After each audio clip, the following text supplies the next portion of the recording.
really value our relationship with the Free State Research Group. I think we've had great collaborations in the past, and this is an important part of that ongoing collaboration and engagement. So I really do appreciate the invitation, and I'm really pleased to be here today. Faith, would you like me to also switch my camera off, or shall I keep it on? Yeah, now you're muted.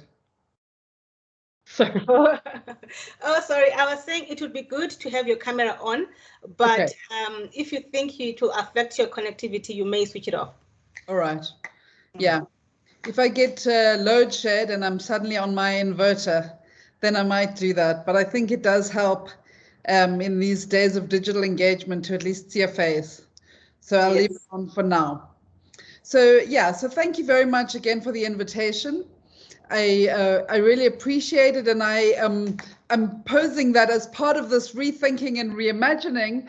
I'm proposing that we engage with this particular notion, supply and demand, which really dominates a lot of education policy, and then by implication dominates a lot of educational research, because a lot of research researches what policy is doing and how policy is conceptualizing systems. So that's why I'm putting this particular concept on the table as part of this notion of reimagining. That's just a brief overview of the work of the Center for Researching Education and Labor, where I'm based. And one of the reasons that I wanted to highlight it is that and as I was saying to Faith, I changed the title of my presentation at the last minute, and I took the word skills out and I said education and work instead, because at the Real Center, we look at all aspects of education work relationships. We even do work on schooling, although we primarily look at the post-school system. But we're looking at education insofar as it engages with or is shaped by the world of work. And so it's not only vocational education, and I just wanted to clarify that, and I'm happy to share more information about the Real Center with anyone who's interested. That's just a slide from our webinar series. Now, you know, webinars is the thing that we're all doing these days, and so we do have a bunch of them recorded on our webpage. If anyone wants to go and have a look, you're most welcome, and just to give you a sense of the kinds of things that we're doing at Real.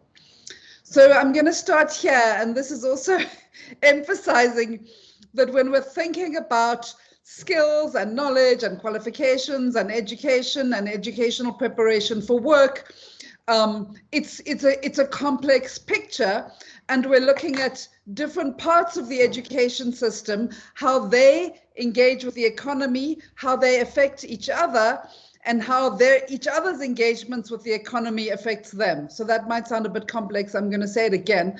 One of the things that's kind of depressing about webinars is putting up jokes, and then you don't know if anyone finds them funny or not. But someone smiled. Thank you very much. But I find this this one quite interesting, because it kind of foregrounds one of the issues that's kind of the people often posit in relation to university education and preparation for work. So this is a kind of a common idea that is in the discourse. There's another one that I saw recently. It's got two young men, and one of them is saying, "Hi, I'm John, I've got a BA in philosophy and I'm unemployed." And the other one saying, "Hi, I'm David. I did an artisan training. I'm an apprentice and I just got paid for disconnecting John's electricity." It's an Australian meme. I don't know if any of you have seen it, but it's also it's kind of part of an advocacy campaign in favor of vocational and against higher education. And I think it's quite interesting that we see those kind of memes emerging. So yeah, so what I'm really trying to talk about when I look at skill formation systems, and that's what my research is centrally concerned with. When we talk about skill formation systems, we're not talking about skills like how to sweep the floor. We're talking about skills in the broadest possible sense of all the the qualifications and the broad bodies of knowledge, as well as applied practical knowledge and skills that people acquire in education and in work in order to prepare them for work. So it's not by any means saying, and I'm not by any means saying, that the primary purpose of education is preparation for work. But when we talk about skill formation systems, and if you look at the research literature on skill formation systems, it's looking at this aspect of education systems as a whole. And it's quite important to look at the school system in relation to the vocational education system, in relation to the higher education system, and all of them in relation to the economy, because what you see when you study it in that way is that they shape each other in quite profound and substantial ways. So in a sense, that's the kind of the conundrums that I'm putting on the table for us as educational researchers. What does it mean to research an education system? What do you look at if you want to look at a system? Do you look at the institutions and the numbers and the graduations? And particularly if we want to look at the systemic factors that are shaping education systems, and here my interest is particularly in vocational and higher education systems, although obviously it's profoundly related to school systems. And then as a corollary, where should we start in terms of policy reform if we want to improve skill formation systems, if we want to improve how education systems engage with the world of work? And I'm arguing that this idea of supply and demand is kind of a way of opening up this issue and opening up this question. So now, just very briefly on the research into skill formation systems. I'm sorry, that's quite small, because what I'm trying to do in this slide is condense a large body of research from institutional political economy. But what's interesting in this body of research, and this is where you get the terms like skill formation regime, skill formation systems, and as I said, most of the research that's been carried out in this area comes from institutional political economy, and it looks very much at the wealthy industrialized countries. And what it says is their skill formation systems look very different to each other depending on the ways in which their capitalist economy functions.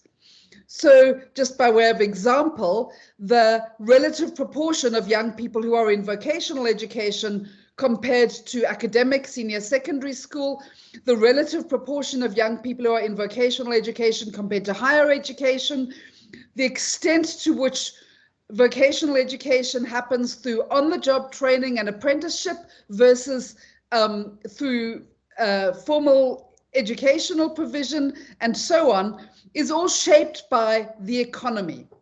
So it's the context, it's the economic context that shapes the skill formation system as a whole. And now, just as a reminder, I'm talking about, when I say skill formation system as a whole, the education and training system as a whole in terms of how it prepares people for work. So what you see in the literature of the wealthy industrialized countries is that very few countries have developed TVET systems in which a significant share of a typical youth cohort enrolls in TVET.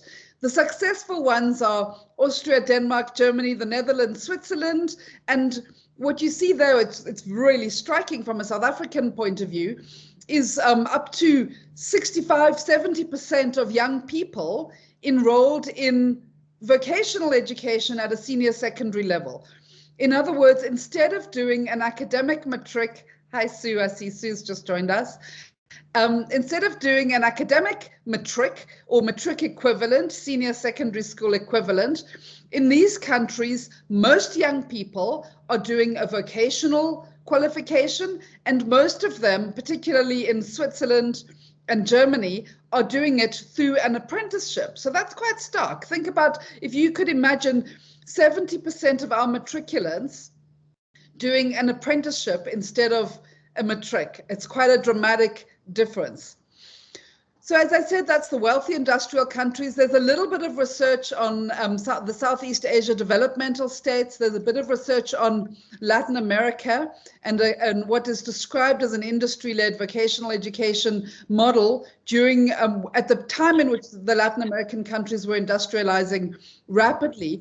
What's quite interesting about the Latin American model, and remember, I keep emphasizing this because what I'm trying to convince you guys of, particularly as higher education researchers, is that thinking, I think someone just got their mic on, thinking about vocational education is part of thinking about higher education because the two affect each other. So I'm just giving you this anecdote from Latin America as an example.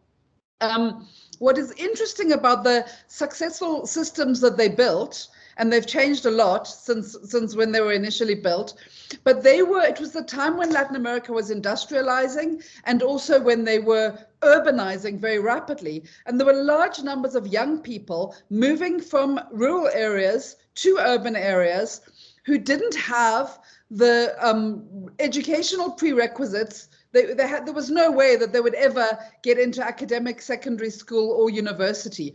And so the vocational education programs offered a really meaningful route for them. At the same time, their economies were rapidly industrializing and changing, and therefore the vocational education programs offered them a really meaningful route into a job at the end of it. That's changed dramatically in Latin America because, one, the country stopped industrializing, and I'm not going to go into why that's a long, complicated story. Two, education became massified, and so it was no longer the case that there was this large number of people who weren't accessing academic schooling. So, but I'm just giving it as an example to show how the different parts of the system all shape each other. And remember, the broader point that I'm making with this slide is that the economic context and the ways in which the countries have developed, because remember, this body of literature comes from wealthy capitalist countries. They're all capitalist and they're all developed and they're all wealthy, but you see very stark differences in the skill formation system of the United States, Canada, Australia versus Switzerland, Germany, Austria, the Netherlands, and so on.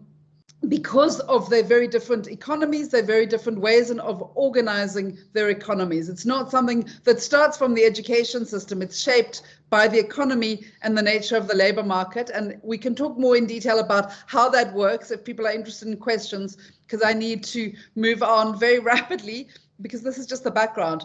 But yeah, so context explains dramatic differences in skill formation systems in wealthy countries.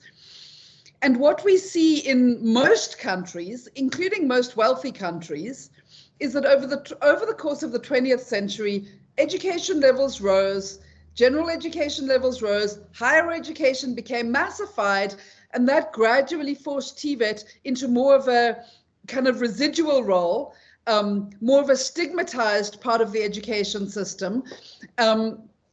And that has strong implications for higher education. It's most pronounced in poor countries, and what's really striking in poor countries is that most TVET systems look really similar to each other. They shouldn't, based on what I just said. Context matters. The structure and nature of the economy leads to higher education systems and TVET systems that look really different from each other in the wealthy countries, but they look really similar to each other in the poor countries. And that's one of the things that I'm really interested in my research. So I know that Faith circulated this paper that we wrote for UNESCO, and I'm going to reflect on it a bit in this presentation. I'm also reflecting on some ongoing research that we're doing at the Real Center and some of the things that I think are the kind of central research conundrums that we need to grapple with. So I'm putting all three of those on the table: the research that we are doing and have done, this paper for UNESCO, and what I think it raises, because what I really wanted to share with you today is some of the kind of ongoing conundrums and things that we're grappling with and trying to figure out how to engage with in our research going forward. So I hope that people had a chance to look at the paper that was circulated. This is a paper that we prepared, I worked on with a number of colleagues, led by John Buchanan from the University of Sydney. And it was prepared as a contribution to UNESCO's Futures of Education project. I don't know if anyone knows it. They're about to launch their big report, which is a kind of a synthesis of a number of background papers, and this was one of them. Our paper looked specifically at education and the future of work and what education can and can't do.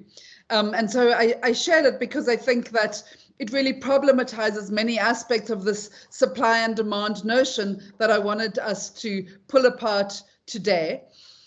And we argue in the paper that much debate about the future of work and the role that education can play is really unhelpful because it's preoccupied with the wrong questions and certainly with the wrong policy solutions. Prime among them are a preoccupation with 21st century skills. Micro-credentials is increasingly rearing its head, but also skills anticipation. And I'm doing a lot of work at the moment in Africa. We're working with UNESCO, we're working with the ILO, who are all very busy trying to help African countries to improve their skills anticipation systems. And the idea is economies aren't developing because education is producing the wrong skills. There's a skills mismatch. I'm sure you've all heard the term of a skills mismatch. And so what we need is to improve skills anticipation systems.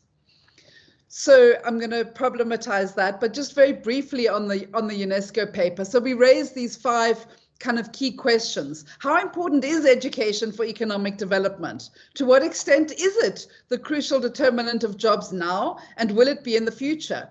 What is the key labor market problem that needs to be overcome in shaping the future of work? Is it scarcity of skills or is it scarcity of jobs? We put this question on the table. It was an international paper and we're looking at countries around the world. I think, and I'm going to share some South African labor market statistics. To me, the answer to that question is really simple when you look at our labor market statistics, but we can debate it. Given the challenge of job scarcity, what role can education play in economic renewal? And what will happen if a more realistic conception of education's role in the future of work is not embraced?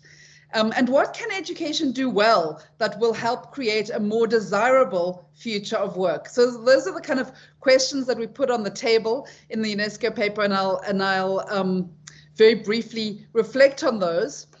So we argue in the paper that education is really important. It's a fundamental human right, and it's absolutely crucial part of human society. And that's why we argued and the previous slide concluded that educators need to be more ambitious. But the question is, what is it that education should do? And as I said, the dominant narrative is that skills mismatches are the barrier to full employment and economic development. And therefore, what we need is radical educational reform. But we're arguing instead that the talk of skills shortages, while it exists everywhere, is overwhelmingly overstated. And what is undeniable is high and rising unemployment and underemployment. So the problem, and I think the South African, it's just so stark in South Africa. While I'm not saying that there's no problems in our education system, and I'm not saying that there aren't pockets of skills that are scarce or in demand or really needed here and there, but the real problem is job scarcity and not skills scarcity. So just a brief visual, I've got 3 of these. They're all saying the same thing in different ways. I'm sure this is familiar to many of you. This is the post-school education system only.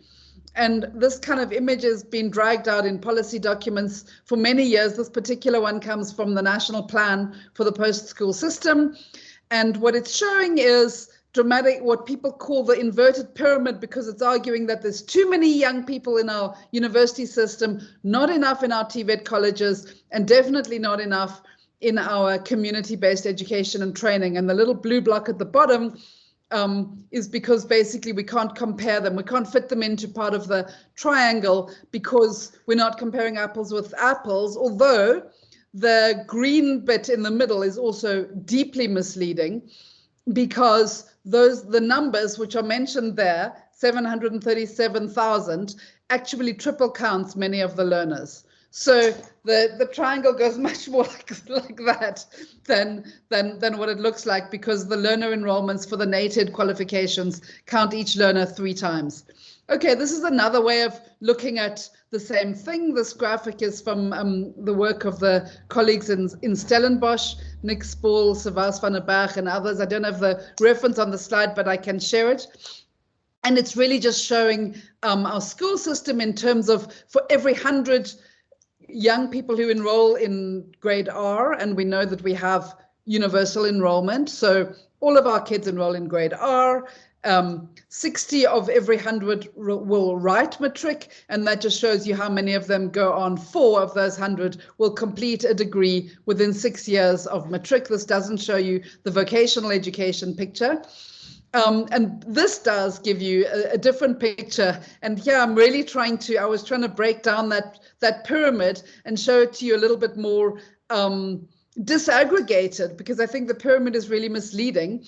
But the numbers are probably quite hard to read. But basically, again, it's showing year 1 enrollments at the top, so that's grade R. Then basic education enrollments. And then what I'm really trying to show on the side, you can see the comparison between in the third bar, matric and TVET. And the breakdown of the TVET qualifications is where it gets really misleading, because the N1 to N3 and N4 to N6 are all trimester qualifications, and that's where they get triple counted. Okay, so there we have the South African system, and everyone says the policy problem is that there's too many kids in higher education, too few kids completing matric, not enough kids in vocational education. That's a quite well accepted idea in policy circles. But when we look at the unemployment statistics, I think all of you are familiar with these really, really depressing numbers of our labor force, of people of working age, which is 39.5 million. Only 15 million of those people are employed. And as we all know, that our unemployment vastly undercounts, because it doesn't include it doesn't include people as not economically active as unemployed. It's interesting because, you know, these terms really come from wealthy countries where they had full employment and where unemployment was a small issue. And in those contexts, when someone isn't looking for a job, they don't get counted as unemployed, because, you know, the labor market analysts didn't want to count people as unemployed who were choosing to stay at home and do unpaid work, for example, because they were voluntarily not in the labor force. So it's really misleading when applied to South Africa in particular, because obviously people don't look for work in the context of endemic structural unemployment. This is just interesting in terms of the breakdown of how many of those 15 million people who we mentioned who are employed of our labor force of 39.5 million, only the vast majority of them are in the formal sector. So this is very, very aberrant by African standards, and most developing countries look totally different to this. In most developing countries and the vast majority of African countries, you see most people working in informal sector employment. Now, it's a very contested term. Again, the term comes from people in the ILO, and in this time they were actually studying poor countries. They were looking at Kenya and going, this doesn't fit our definitions. And so they created this new term that they hadn't used until then, the informal sector. And there is a small amount of informal employment in South Africa, and then this yellow bar that you see at the bottom, which is people, domestic work, basically. Okay, and the last South African statistic that I just want to remind us of, particularly when we think about this inverted pyramid, and this, you know, this passionate belief by policymakers that we must change this inverted pyramid. it may well be that our economy would be better off if we did change that inverted pyramid. And as I showed you, the TVET part of that triangle is actually much smaller than what it looks like even in the inverted pyramid. But if you look at the employment trajectory, the people who are not unemployed in South Africa are graduates. Now, I know that we see sporadic marches of graduates to the union buildings, and occasionally you'll see someone holding a placard, but it's not a majority experience. We do not have substantive graduate unemployment. At least we didn't prior to COVID. It's hard to judge what's happening since COVID. It is likely to increase. It has increased in most African countries. In most African countries, graduates are sometimes the people who are most likely to be unemployed. And we can talk about why that is the case later if people are interested. But in South Africa, that is not the case. They are the most likely to be employed. Okay, so this takes us to really thinking about the skill formation system in South Africa. How is it preparing people for work? Are policymakers right when they want to put more people into TVET? How are we looking at this kind of overcoming the skills mismatch? What are the policies that we are working with in South Africa? And here I'm drawing on a lot of research that we've done a lot of research for the South African government, and we're also currently running a dialogue series for the Department of Higher Education and Training and the European Union, in which we're really trying to engage the key stakeholders in the system on why is it that we have so many structures, so many policies, so many bodies that are there to coordinate skills, that are there to make sure that all the different role players talk to each other. And in fact, if you read UNESCO's reports, UNESCO says our systems and our policies are exemplary. We've got the best human resource development structures and rules and policies and systems in the world. And yet, our policymakers seem to think that our skill system, and our employers seem to think that our skill system is failing young people and is failing employers. So why is this the case? What is not working in our system? That's what I want to briefly reflect on now. So, and I'll go through this quite quickly, and if anyone wants to come back to it, I'm happy to go back to it. It can get really kind of boring and arcane for people who don't work with this stuff, so I'm going to try and flip through it, but I'm really happy to go back to any of it if people are interested.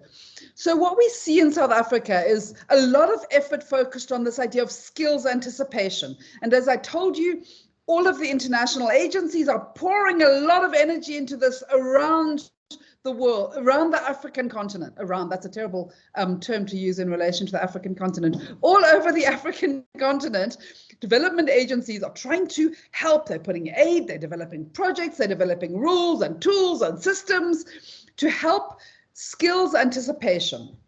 Because if we have the right skills anticipation systems, then we'll be able to make sure that our educational supply from all those different components, the schools, the vocational education, and the universities, meets with the demand in the immediate and the medium and the long term.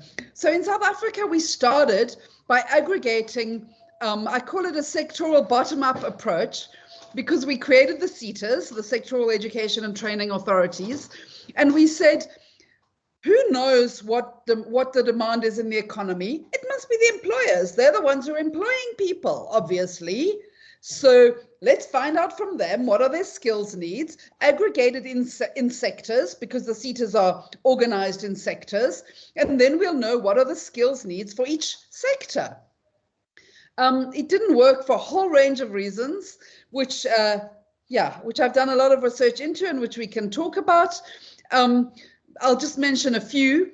One is that, this idea that employers know exactly what it is that they need turns out to be much more complex than that.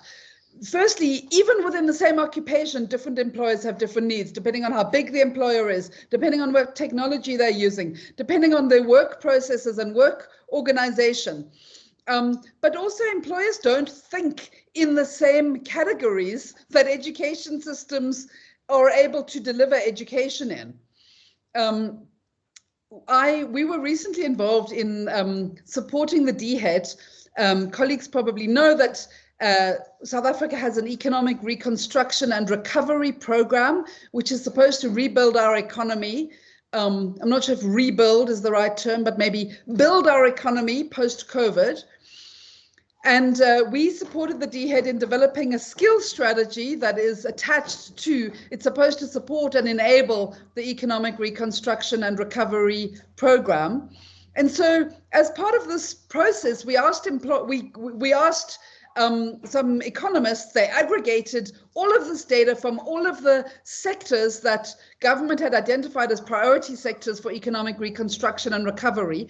And we asked them, what is the most important skill across the board that all of the employers mention? And the skill that came up highest was critical thinking, which, you know, as educationalists, we all value, and I'm sure we all hope that we are teaching critical thinking to our students, but what it means as a policy to inform skills interventions is deeply unclear. So that's the kind of information you get from employers. So although it seems logical that employers can specify, actually it's quite problematic. But another problem with this kind of bottom-up aggregation of employer-specified skills gaps, well, I'll mention two. The one is that employers tend to mention what they regard as deficits in their workers, not necessarily skills gaps. But another one is that they will give you a static picture of their needs now. And that actually doesn't help us in thinking about where the economy is going to go. Okay, so we saw a shift to sectoral research-based, and mainly there we saw the CETAs commissioning consultants to analyze the labor force survey. Again, you might get a bit of a picture of trends, but again, it's giving you quite a static picture. It's showing you what the economy looks like now and what kinds of skills, what kinds of qualifications people have now who work in what kinds of jobs.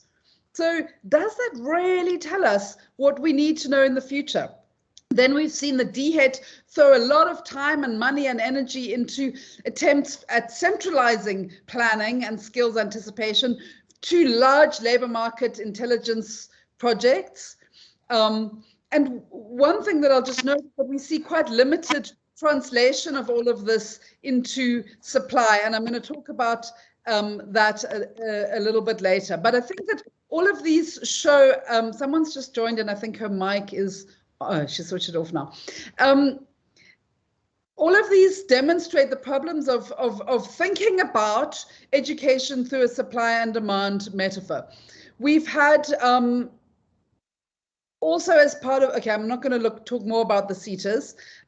This is actually, these slides just talk in a little bit more detail about those different components, the sectoral bottom-up, the sectoral research-based, and the centralized planning. And maybe what I'll just mention here is that the main mechanism that we see in government, and it's important for higher education researchers because it really shapes universities' enrollment planning, is the idea of the lists with a capital L. The big list is the occupations in high demand list. And then the subsidiary lists that come from those, and those lists are used by government, and this is currently our key tool that we use to ensure that we don't have a skills mismatch. So, and again, the occupations in high demand are still primarily driven by aggregated employer skills gap vacancy, supplemented a bit by research, firm surveys, and so on. Okay, and as I said, this fits into program qualification mix and enrollment planning. It's very complicated because it all has to be done through the organizing framework for occupations and our qualification system and our qualifications framework. And I'm not going to talk about those in detail now unless anyone wants to come back to them. Okay, what I want to move on to is why I'm arguing that this notion of supply and demand confuses all of these systems and gets us very busily involved in policy, in very complex policy systems which become really opaque and bewilderingly complex, and I'm sure many of you will agree, mind-bogglingly boring when you try to understand them, because the good intentions of policymakers are framed by thinking about the issue wrongly. So that's why I'm reframing as part of your rethinking series, that we mustn't think about them with this notion of supply and demand, and thinking about, and the supply and demand is very much part of the idea of a skills mismatch. It's very embedded in this idea of supply and demand. Okay, so a couple of reasons why I'm making this argument.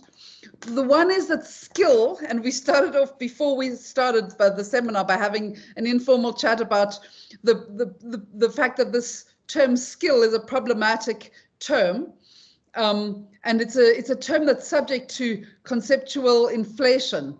Some researchers call it, because people use it to refer to everything. You'll see literature on aesthetic skills, which basically mean how attractive you are, and there's basically everything is a skill these days. So, but the problem is that skill, to the extent that it has a meaning, is not a commodity that can be separated from the person who has that skill, the bearer of the skill. It's not something that you can parcel off, nor from the nature of work organization. So the extent to which people are skilled, and the ways in which they can do their work in skilled ways is not only shaped by their characteristics as a human being who has those skills, but also by the way that work is organized in different environments. And this idea that skill is not a commodity has a range of implications. The one is people don't know what they're buying. The idea of supply and demand and its corollary of mismatches comes from commodity markets, where the idea is that markets will equalize if there's a supply of a particular product, buyers will buy it, and they will equalize at a price that is affected by how much of the product is in the market and how badly buyers want that product. But when you are enrolling for an education program, you're not buying a simple thing that you can use in a simple way in somewhere else. Whether or not you're paying fees for your education, the thing that you're getting from it is complex, and is going to be used and valued in different ways in different contexts in complex ways. Okay, a third point is that the notion of supply and demand, when you think about it in terms of widgets in a market, commodity markets, assumes that there's a place where skills are bought and there's a place where they're produced. But this isn't actually how education works. And I'm arguing that it drives towards policies that actually undermine the ability, the ways in which we can really build a strong skill formation system. So my one argument is skills up, and I realize I need to wrap up. I'm going to try and go through the last few slides quickly, Faith, before you come in and chop off my head.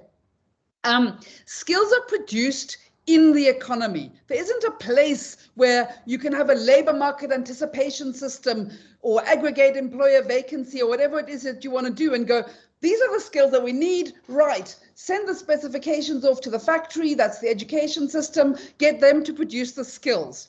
So, and this is important, that the point that I started with in terms of the skill formation literature. The size and the rules of the society and the economy shape people's access to education. They shape the quality of education that different members of the society get. They shape how long people stay in education, and they shape the nature of specialization. What do I mean by the nature of specialization? This issue that I raised right at the beginning about when do people start specializing? How long do they do general education? And at what point do they start doing broadly specialized, like maybe choosing between sciences and arts, and more specialized, preparing for specific occupations or specific areas of work? All of those things are shaped by the economy. Educational success is linked to socioeconomic status in complex ways. This is one of the most robust findings of all education research over time. And labor markets shape how long people want to stay in education, as well as how long they are compelled to stay in education, whether they want to or not. The nature of production, location, and global supply chains, I've already mentioned, work organization, social policy, all of these things shape the extent to which companies are prepared to train, and they shape companies' hiring patterns. And companies' hiring patterns affect educational enrollment.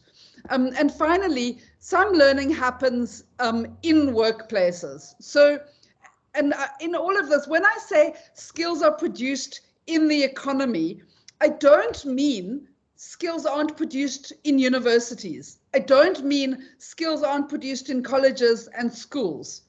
I don't mean that we need to think about everything should be workplace-based training. I'm not saying that at all. What I am saying is that the economy, those institutions are part of the economy. They're not separate from it. They exist in the economy. They're shaped by the economy. Who accesses them and who learns what in them is part of the economy. We can't think of the economy as the market, and people must read Polanyi, and I'm not going to go into it then if you want to know more about this idea of the economy versus the market. Okay, so as I've argued, skills are produced inside the economy. That's a repeat. This is the last point in terms of, no, it's actually the second last point. Supply, you know, people who study commodity markets will say that supply will create its own demand. So, for example, no one had a demand for iPhones before iPhones were created, but Apple created iPhones and flooded the market with them and has all sorts of ways in which they hype them up, and suddenly there's a demand for iPhones. So there's a lot of research in educational literature which shows that this is a misleading analogy when we're thinking about education. Simply pumping out skilled people will not change the structure of the economy. And finally, and here, I want you to remember the labor market statistics that I put up. A highly unequal labor market has very perverse effects on skill formation. And, you know, when in all countries, you see the kind of the top 1% of the labor market earning dramatically better than everyone else. But in South Africa, and SARChI at the University of Cape Town has got an amazing tool, which I really recommend you go and plug in. You can plug in your income and your household size, and you can look at where you are on the percentile. But what's on the income percentile in South Africa, what's really stark in South Africa, and it really shapes educational enrollments and our education system, is that we talk about middle-class jobs in South Africa, for jobs that are middle class in wealthy countries. But the people who work in what we call middle class jobs in South Africa, who are mainly university graduates, are in the top 5 and up of our income percentiles. They are not in any remote sense the middle of the spectrum of how people work in the country. And this has a very dramatic effect on vocational education enrollments, because the more unequal your labor market is, the less likely it is that people enroll for vocational education. It creates this kind of arms race, and it has a very detrimental effect on universities, because it forces the university system to massify beyond what it can cope with, and often beyond what people are really interested in. Okay, so now I really want to wrap up, and I'm just wondering how to very quickly move through this. I'll try and simplify, and we can go back to the specifics of this slide. But really what I'm arguing here is that when we problematize this notion of supply and demand, it helps us to understand why so many of our policy interventions fail. Because what happens is they treat skills as exogenous to the economy. Skills, the education system is something that's separate from the economy. And what we see particularly in vocational education systems, and remember I started by saying that in poor countries, they really look the same. We see small systems that are largely perceived as irrelevant to the economy with layers and layers, and South Africa is the archetypal example of institutions that are trying to bring them together with the economy, and yet the systems remain small and weak. So I'm coming back to the UNESCO paper. So what can education do well?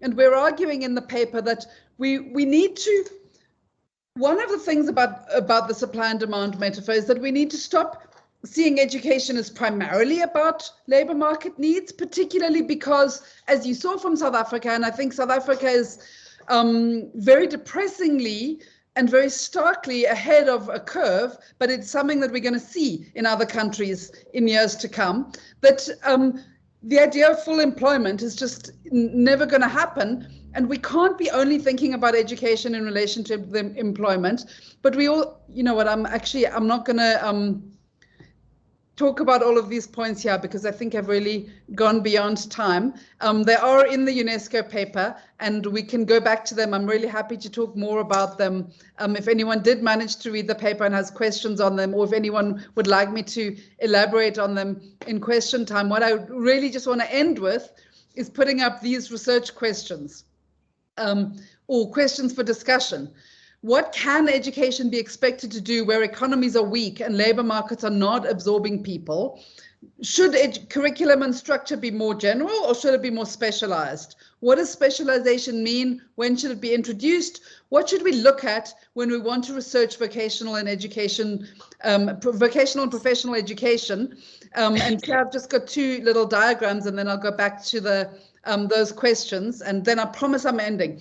So should we look at what does it mean when we're researching a system? Should we look at the provision system? This is our provision system. These are all our institutions, clusters of institutions that provide education. Or should we try and look at the broader economic context? And here I've also included the broader set of regulatory bodies. And we know in South Africa, it's deeply complicated. We've got all these quality councils and qualifications authorities, and we've got different ministries involved in the economy. Should we be looking at all of them when we're trying to research our skill formation system? So I'll just leave us with those research questions and I'll end there. And I'm sorry I rushed through the last part of it, and happy to go back to any of it in questions and discussion. All right, thank you very much, Prof, for that insightful presentation. I think now we'll move over to our discussants and we'll start with Melis Jane, please.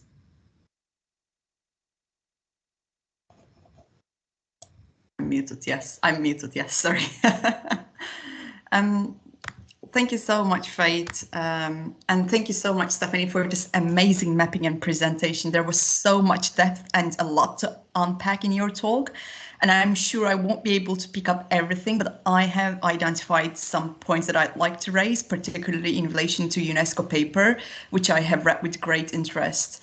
And I think you have eloquently showed the shifts in education sector, particularly in Global South, where higher education is seen as a route for development, but also as a vital tool to bring about sustainable economic development. And we all know that this is echoed by the UN Sustainable Development goals, which call for equitable access to high quality higher education in their toolkit for ending poverty by 2030. But this push for an educated population abuts a reality where in many African countries, higher education demand far outstrips supply and is only addressed by the wealthy. And of course, higher education or any education cannot be the central factor in overcoming the crisis of unemployment and underemployment, as you have argued. So there are 4 points, going back to my points, there are 4 points and sets of questions that I want to ask in relation to employment, education, and creating a viable and vibrant economy. And my points and questions are, of course, harnessed by my research interest. And these questions are not per se to Stephanie, but to the audience here, actually. So first, there is the issue of brain drain. So some parts of the global south is particularly struggling to train and retain the skilled forces necessary to be successful in a knowledge-based economy. Regionalization and sub-regionalization are now becoming the dominant trends in this globalization of higher education, particularly in Africa, to limit brain drain and the resultant loss of human capital, which we could say a problem more acute in Africa than in any other continent. And effective learning designs can provide appropriate, cost-effective, evidence-based solutions for innovation, which will meet the accelerating pace of new skills demands, such as digital skills, communication, green, or creative economies. But it can also help increase diversity in learner needs, which meet labor market demands for flexible, adaptive courses that provide specialized knowledge and skills. So my question is, to what extent is this achievable and could be a strategy for retaining and training skilled workforce? And secondly, there are also certain demographic factors that Stephanie has brought, for instance, the changing role of women. So I want to unpack a bit on the gender aspect. Higher education expansion in other contexts has often accompanied by an increasing proportion of women entering the labor market, and I don't think the South Africa is necessarily an exception. And however, this does not necessarily eradicate gender inequalities, as new inequalities subsequently emerge within the highly educated workforce, such as gaps in career progression or wages. And it is often the case that fields typically chosen by women pay less and pay less in the labor market in comparison to natural sciences, technological fields such as engineering, computer science, which are usually dominated by men, as we all know. And different mechanisms could explain actually how segregation relates to a wage gap. The fields and subsequent occupations that women typically enter might equip them with human capital that is in less demand. And if the labor market is already strongly segregated by gender, which is the case in many global South countries, the increasing influx of women into a highly skilled segment will lead to an excess supply of typical female occupations, and hence the reduction of wages within these occupations, which is known as crowding out in the literature. So what sort of changes the participation of women in the workforce lead to, given the large gender pay gap across the world? Both in global north and global south, do the employers see women as cheap labor whom they could employ both in their formal but also informal economies, or in skilled or so-called unskilled jobs? So how does feminist economics challenge this? Can we explain women's employment trends with mainstream economic theories? Well, I don't think so. And this is actually further exacerbated by the digital divide. And this digital divide does not only mark the difference between the global south and the global north countries, but also employment of women in digital economies. And the ability to improve the employability is enhanced with returns to labor market and to economic growth. And as Stephanie highlighted, even the quality education system cannot overcome the problems of labor demand beyond shaping jobs, particularly in countries that depend on informal economy. And opportunities of formal economy does not necessarily, unfortunately, eradicate poverty, because they often demand, these formal economies often demand middle income and highly educated workforce.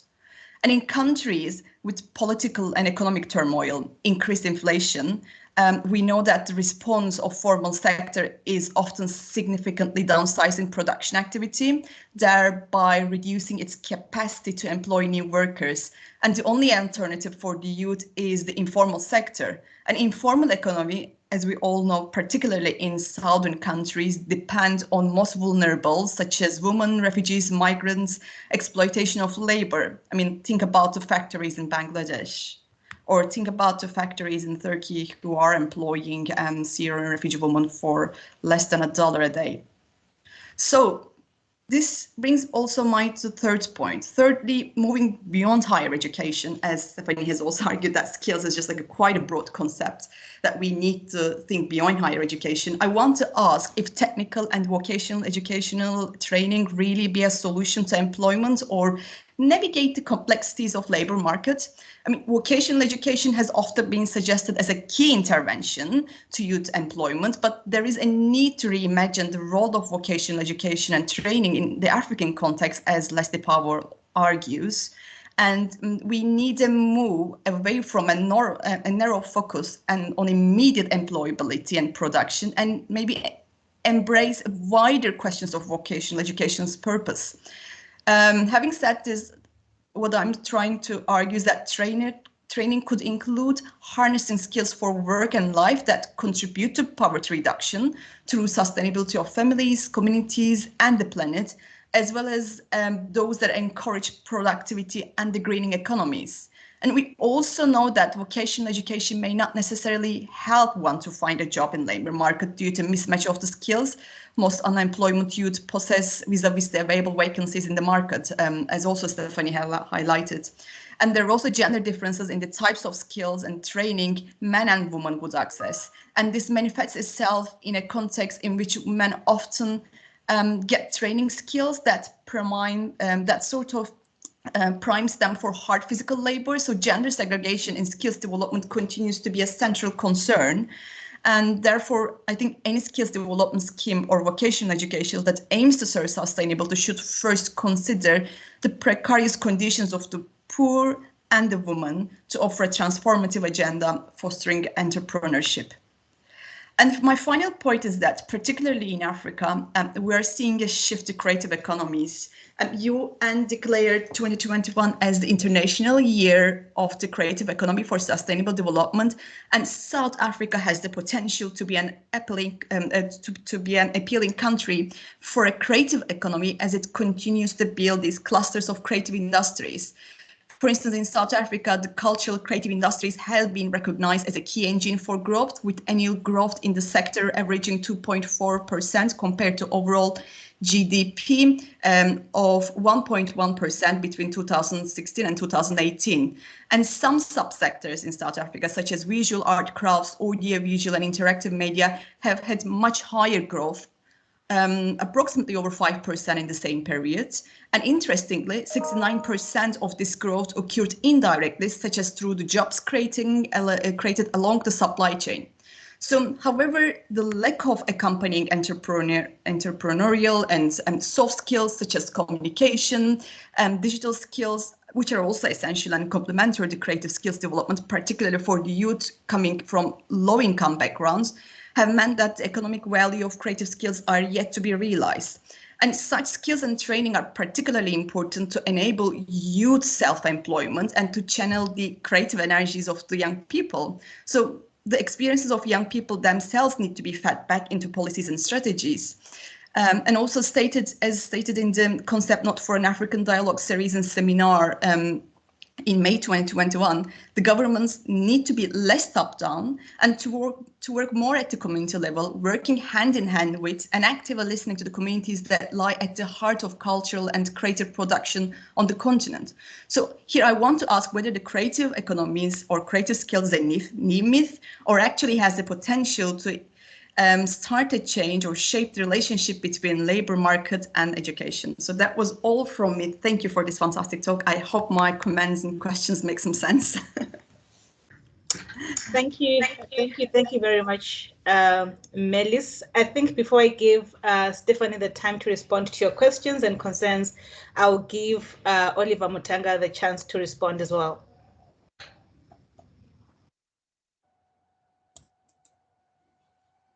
Thank you, Faith.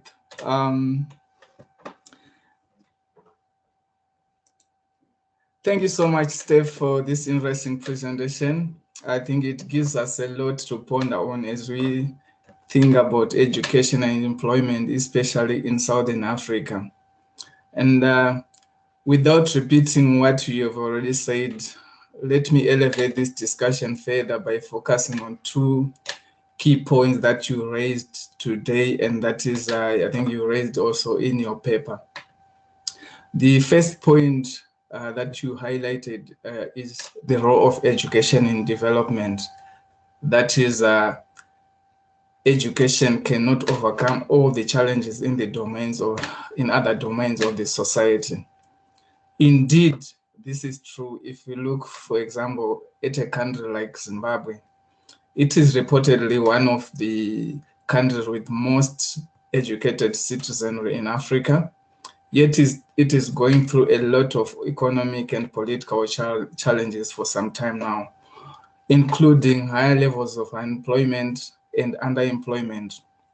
So surely this cannot be explained by the lack of soft skills narrative, because if all students acquire the so-called 21st century skills, will they get employment? I don't think so. But we also have to acknowledge the role of education institutions in creating this image that they can solve employment problems. If we look at the obsession with education employability rates, for example, I think in Scotland, Robert Gordon University said that it is the best university in terms of graduate employment in Scotland. So it gives that impression that higher education or universities can indeed solve employment challenges. Then the second important point that you raise is that education is not neutral, that there is bad and good education. If we go back to history, especially in African countries and those other post-colonial countries in Asia and Latin America, education was a tool for colonialism, and it destroyed and diminished the value and the validity and the legitimacy of indigenous education. For this reason, we cannot expect education systems built for exploitation purposes, especially in those post-colonial states, to solve the challenges that are within these countries, including employment challenges. I think it is important that we need to define the type of education that is needed for specific context. And in that realm, I think curriculum reforms are necessary. We might need to rethink the world of work in post-colonial states. In indigenous communities, everyday tasks determine the education. We cannot separate everyday life from education and knowledge. Knowledge is acquired through ritual, chants, riddles, songs, folk tales, and parables. The sun, the mountains, the trees, the dead are all part of everyday life. They are teachers, and a lot of knowledge is generated from interacting with them. In indigenous societies, what is considered informal education and informal employment in the Western worldview are actually both formal, while the imposed type of education has stripped the dignity of indigenous population. I also think that the major questions that we might need to explore further in relation to people from the global south or of the global south is that firstly, what is education? And secondly, what is employment or work? I think those will be my contributions. I thank you. All right, thank you so much, Oliver and Melis. I would give this time to Stephanie to respond to the discussants' points. Yeah, thank you so much, colleagues. I think they've really raised a number of really complex and challenging issues, and Oliver just ended basically on a big whammy at the end. What is education and what is work? And I think that actually Melis's point about feminist economics also really is another, I mean, for me, it also foregrounds why the supply and demand metaphor is problematic, because the demand is so-called demand for education in the labor market is very different to demand for knowledge and skills in the world. The two things don't match up at all, particularly because women's work in the home, and it is mainly women's work in the home, is not factored into mainstream economics. So I think, you know, the question of what is work, and I agree that the Zimbabwe example is really a fascinating and really stark one. And, you know, if you compare the Zimbabwe economy to ours, currently 95% of Zimbabweans work in so-called informal work or the informal economy. So that's, I mean, Melis, you mentioned, you know, informal work as being the most vulnerable in society, which is true. Informal work is very vulnerable, but we're not talking about a tiny section of people in vulnerable work. We're talking about 95% of people. And most African countries are a little bit lower than that, but not that much. Many are in the 90s.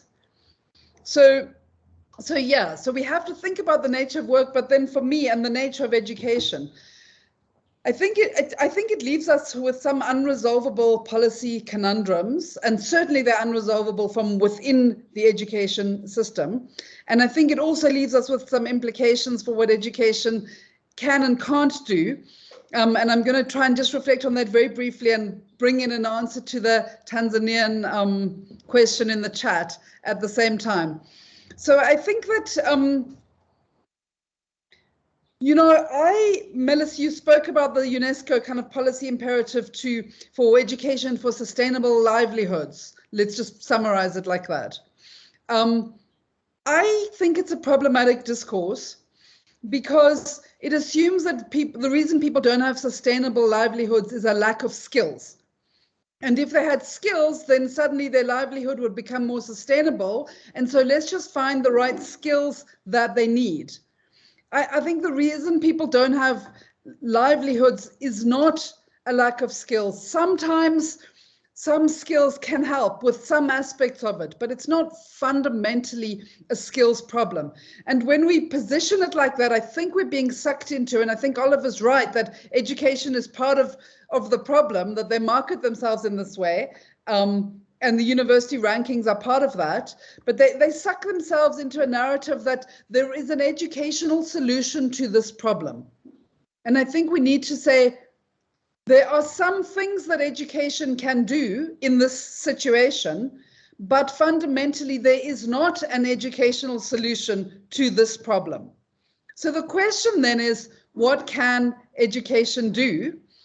And here I slightly disagree with Oliver, and I want to reflect on the question that the colleague from Tanzania put in the chat about entrepreneurship, because I think the entrepreneurship thing really shows you a problem, a way in which education institutions shoot themselves in the foot by constantly jumping around trying to look at short-term changes in the world of work, or there's a crisis in the world of work. What should we do as education?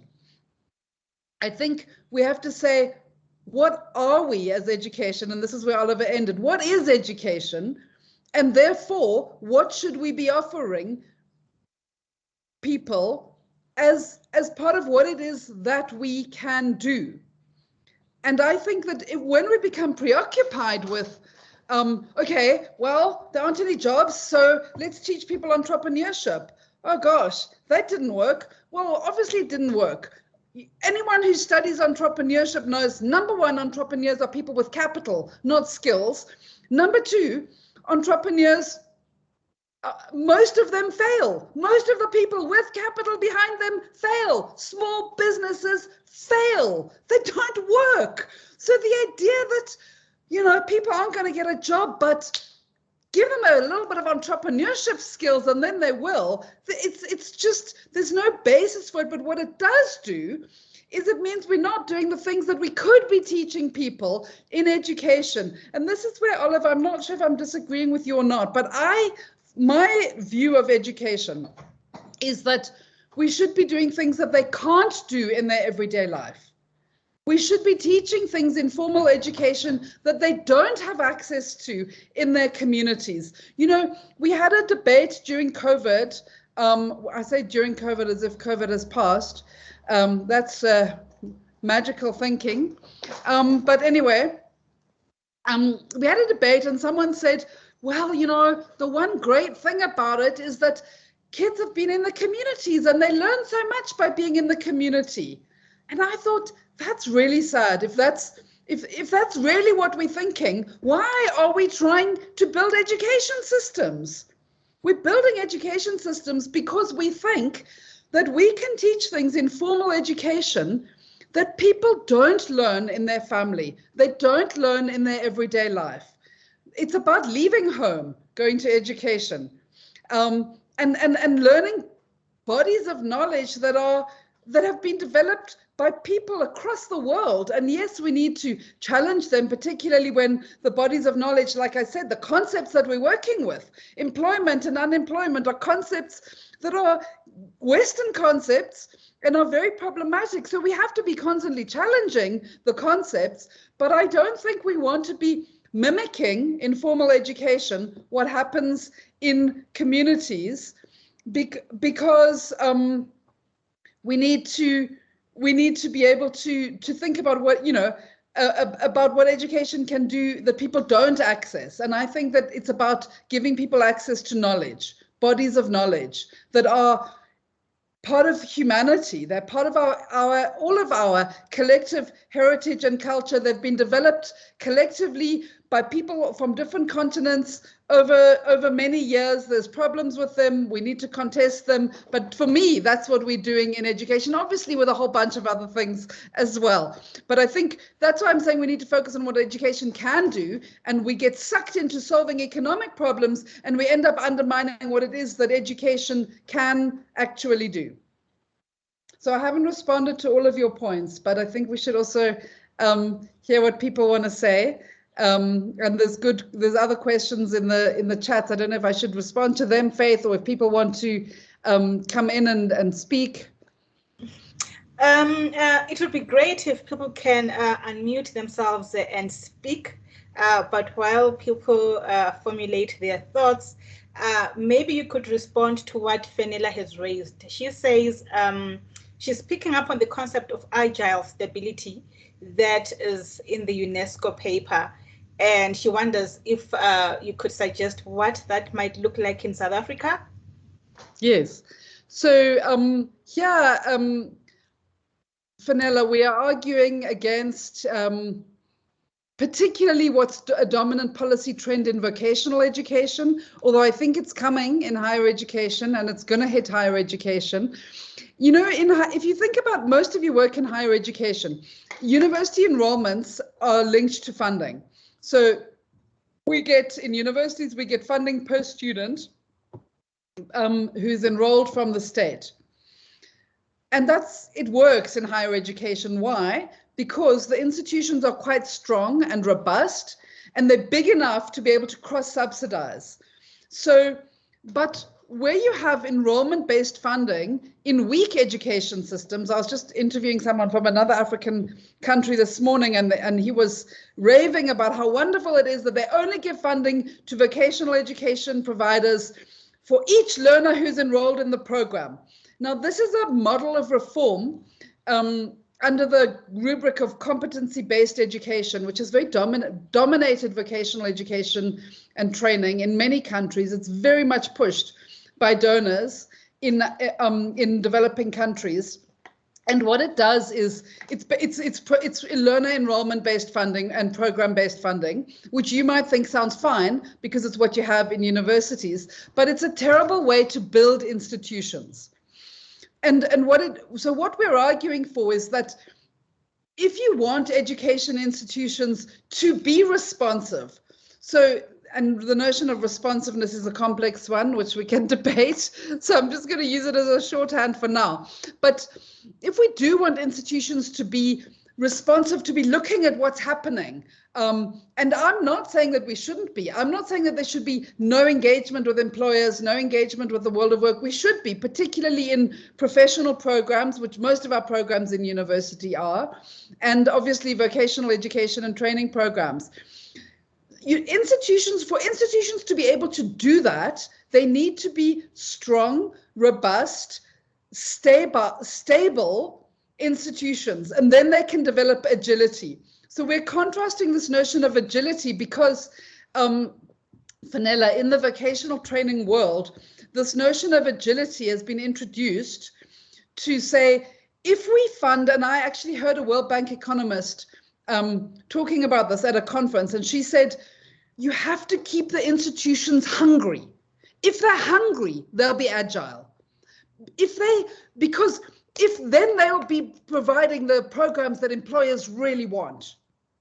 So we're arguing, when we use this notion of agile stability in the UNESCO paper, we're arguing against that. And we're saying, if you do want institutions to be agile, if you want to be able to say, oh my goodness, we've got a global pandemic, and our universities of technology that offer technologist programs in various kind of machinery in hospitals now need an urgent module on ventilator installation and maintenance. For an institution to be able to respond to that kind of change, they need to have some, in business speak, some fat. They can't be hungry. They can't be lean. You can't only fund them for exactly the things that you want them to be doing now and think that they'll somehow be able to be engaging with the things that they should be doing, engaging with communities, engaging with employers, doing research into future trends and so on. So we're arguing that if governments really want education institutions to be responsive and agile to changes in labor markets, then they need to be supported and funded as institutions. We need to see them as valuable institutions, as public goods, as institutions that play an important role in our societies and economies, and fund them and build them as such, and move away from the notion of creating agility through keeping them hungry. So thanks, it was a great question, and it is an important issue that we talk about in the UNESCO paper, and I hope that clarifies it. Thanks, Stephanie. We still have 10 more minutes to respond to questions. I wondered if there is someone who wants to unmute themselves and ask a question. But there is something from Sipati. He says, is there a need to broaden research beyond skills acquisition and employment? And who will use this research? When, how, why, and for what? I don't see that question, and I don't know, Sipati, what the answer is. I mean, I certainly think that my approach as a researcher, and as Faith said in the introduction, I do end up doing a lot of policy work, and I think there is a problematic relationship between policy and research. A lot of research is driven by policy agendas, policy imperatives, policy systems. In the world in which I do research, there's a lot of research, people say, oh, let's get a qualifications framework, that'll solve our education problems. And then everyone ends up researching, how are we conceptualizing the qualifications framework? How are we implementing the and we end up studying the policy in its own right without actually questioning it. So I think that it's a complex relationship, but I don't think there's an easy, I don't think that as researchers we can find policy solutions.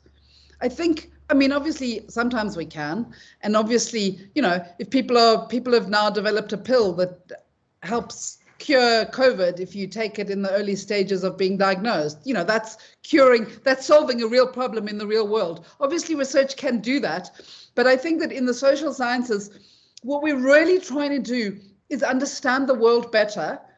And that doesn't give us immediate policy answers, but it does help us to problematize policy, to stand back from policy, to understand why the policies aren't working, because the world is always more complex than policy wants it to be. And the more we can understand it, the better. So I don't think there's a simple kind of policy, if we just research these things, we'll be able to figure out what we should be doing. All right, so we have hands from Melis and Fenella. Let's start with Melis, and then we move over to Fenella and have those two questions, then you can respond to those.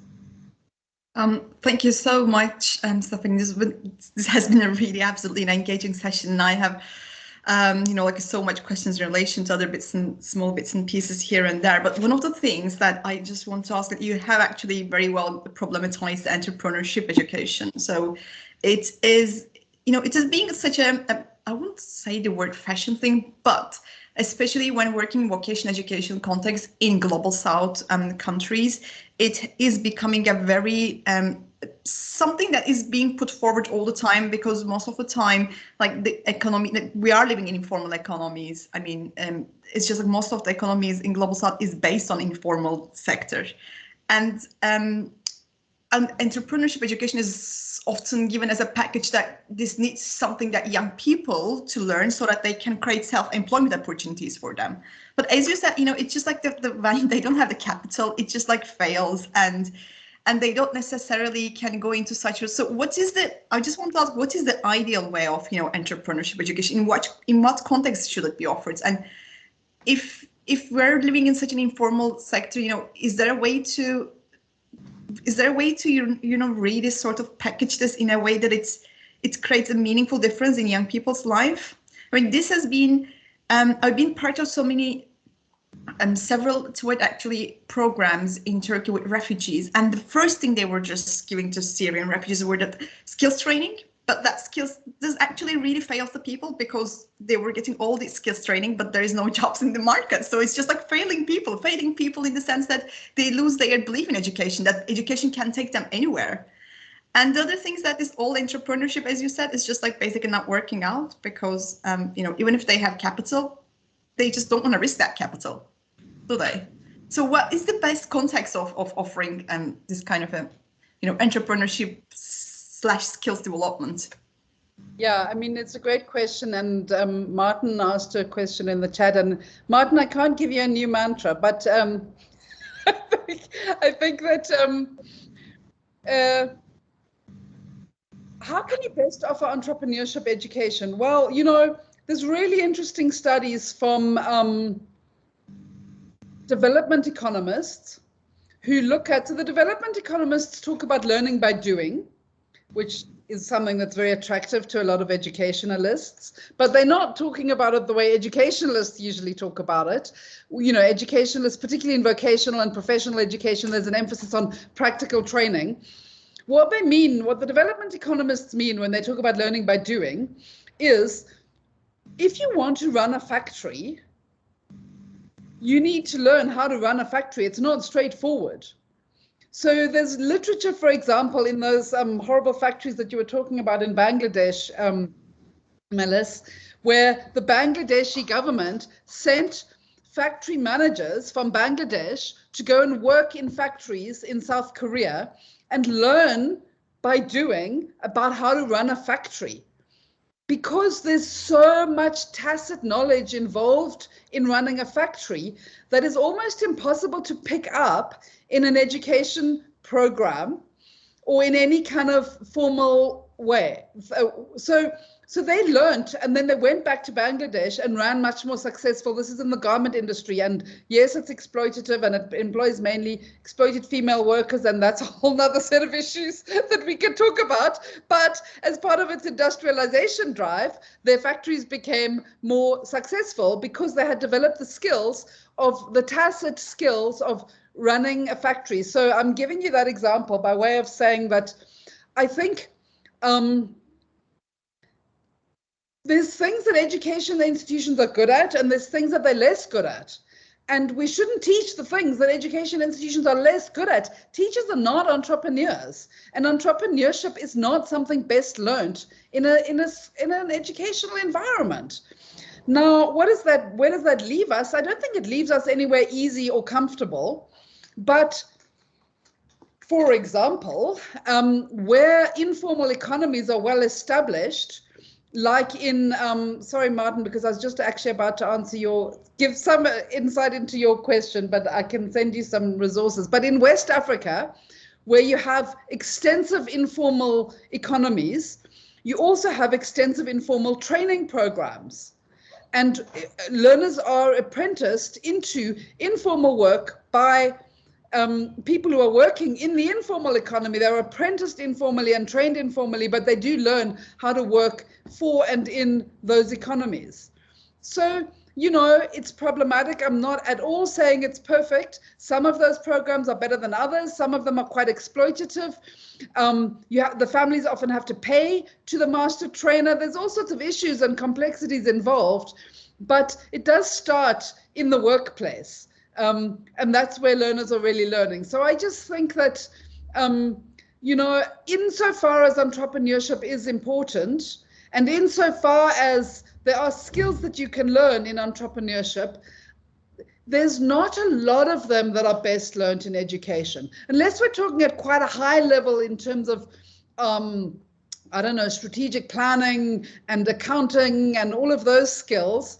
And, you know, just I'll say one more thing about entrepreneurship. You know, we've said that most people work in the informal economy in Africa.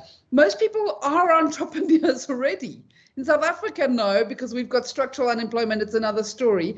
But in South Africa, it's really hard to break into the informal market. But most people are entrepreneurs. That's how they survive. They're hustling.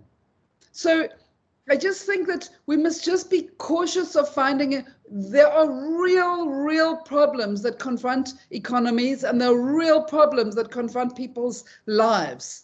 But just because there are real problems doesn't mean there's an educational answer to those problems. That's how I would end.